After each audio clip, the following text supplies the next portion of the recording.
तुम्ही म्हणणार असं का करायला लागले ती आधी व्हिडिओ तर पूर्ण बघा मग सांगतो. नमस्कार मंडळी, मी रोहन्या. आज गेलेलो सांडेवर गाडी धुवायला. तर तिथं गेल्यावर म्हणलं जरा स्टंटबाजी करूया. स्टंटबाजी करून झाल्यावर रुबाबला म्हणलं गाडी पलीकडे घेऊन चल. तर भावाला काय गाडी पलीकडे येणं झाली या प्रेशर जास्त असल्यामुळं कशी बशी भावाची गाडी बाहेर काढली. तर ह्यो बघा कसं करतो या. भावाची मस्ती काय अजून जिरली नाही. तवर तिथं मला वेगळंच पक्षी दिसलं. ही पक्षी आपल्या देशातला आहेत का भारत देशातला आहेत तेवढं कमेंट मध्ये नक्की सांगा. तवर रंजाने मला हाक मारली. रंजा म्हणला रुबाब गाडी घेऊन डबऱ्यात पडलाय. मग काय मी पळत पळत गेलो. जाऊन बघतोय तर काय ह्यानं गाडी पार डबऱ्यात घातली या. गाडी पडली या आणि ह्या गाड्याला काय टेन्शनच नाही. नाचत बसले ती.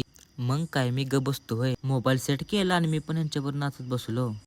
मग भाव म्हणला गाडी बाहेर काढूया इंजिन जाम होईल. मग गाडी बाहेर काढली आणि बघतो तर काय गाडीचा स्टार्टर पण लागणं झालाय आणि गाडीची किक पण लागणं झाली या. भाव म्हणला तसं झालं असं वाटायला लागलं या. मग काय भावाच्या झाल्या सुट्ट्या गुल. तिथं पडलं होतं ठिबकला गाडी बांधली आणि गेलो येड फाट्यावर गॅरेजला. तिथं गेल्यावर मिस्त्री म्हणलं उद्या आला असता तर इंजिनची वाटच लागली असती. तसा भाव मग भेला. मग मिस्त्रींनी गाडी खोलल्यावर काय ऑइल मध्ये पाणी आहे का पाण्यामध्ये ऑइल हेच कळना. पण मिस्त्रीने गाडी एकदम ओके मध्येच केली. तर मित्रांनो व्लॉग आवडला असेल तर व्हिडिओला लाईक करायला विसरू नका. आणि पहिल्यांदा व्लॉग केलाय कसा झालाय कमेंट मध्ये नक्की सांगा. आणि फॉलो करायला विसरू नका.